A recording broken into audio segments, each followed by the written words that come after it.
Good morning. Are you Janetta Pugh? I am the beneficiary of that estate. You're the what? I am the beneficiary of that estate. You're the beneficiary of what estate? Answer my questions, please, ma'am. I'm just trying to understand.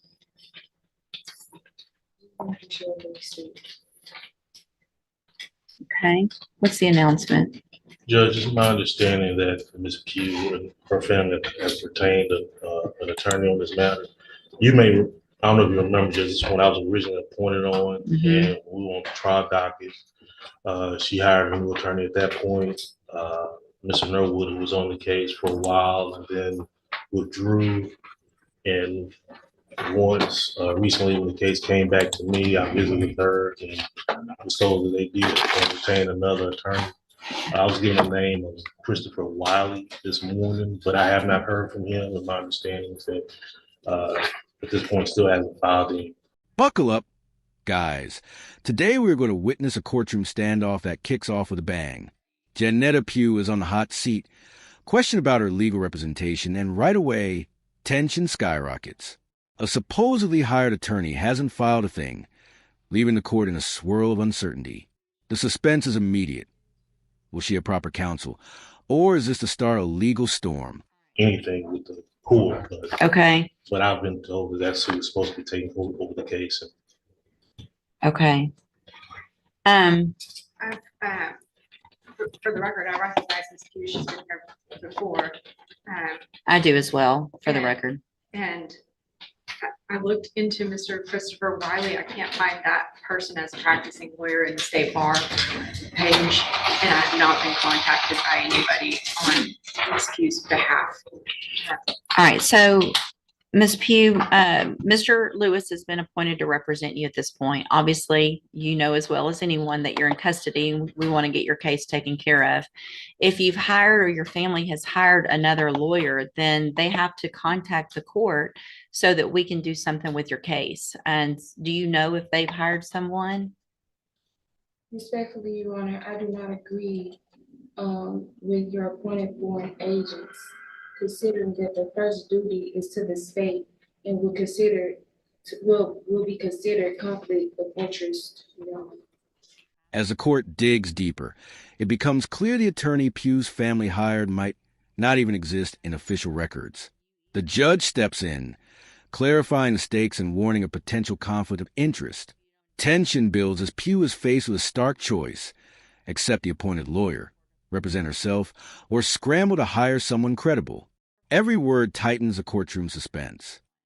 Okay, so if you don't want, the only thing I can do, I'm appointing an attorney to you to help you, right? So if you don't want a court-appointed attorney, then your only option, two things. One is to represent yourself or to hire a lawyer. So if you don't like the way it works, then you do something different. So are you, listen to what I'm saying. Are you either going to represent yourself? Or are you going to let Mr. Lewis represent you? Or are you going to hire someone? Objection, Your Honor. Respectfully, is this a court of record? It is a court of record. So your objection's overruled. Okay. Respectfully, Your Honor, where is the verified claim that is being placed against my trust? It's right here. It's called an indictment. And Mr. Lewis has a copy of it and he can show it to you. So that would be the verified claim against you. Here, Pugh challenges the very legitimacy of the case against her trust, demanding to see the verified claim. The courtroom holds its breath as she questions the indictment directly. Observing from the outside, it's a masterclass in defiance under pressure, with the judge calmly navigating the storm, showing authority while keeping the dialogue razor sharp. The stakes could not be higher. Okay. Your Honor, respectfully, Your Honor, there were writs that was filed to the case that still haven't been received. I've received your petition for writ of habeas corpus and it's denied. Okay.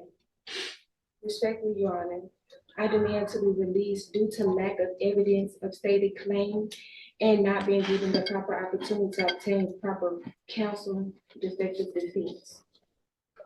It's overruled.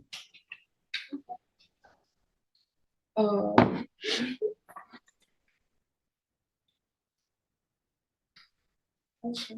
You're running out, aren't you? No, it's fine. So here's the thing, Miss Pugh. I appreciate your position, but listen, Respectfully, Your Honor, Miss Pugh, with don't my speak over me. incarceration- Respectfully, Your Honor, with my incarceration being Miss solved- Pugh, just because you say respectfully does not mean that you get to interrupt me. That's disrespectful, right? Hang on, listen to me. Everything you have there is overruled. And here's one of the reasons why, is because you have a lawyer. And your lawyer will file the appropriate motion. You're interrupting me again, which is disrespectful. So I'm going to leave Mr. Lewis as your attorney unless you choose to represent yourself or hire someone else. I'm going to give you 2 weeks to determine what you're going to do. You can go back. You can go back with the bailiff. I do not agree or comply to your appointment. Go back. Agents. You already said that, and that's overruled. Duty is to the state. Go back with the bailiff. Get your own attorney or represent yourself if you don't like it.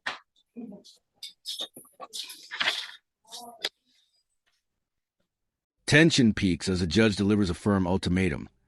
Pugh must either stick with her appointed lawyer, go solo, or hire a new one. Her power play curtailed. Every interruption is called out, and the courtroom authority is asserted without mercy.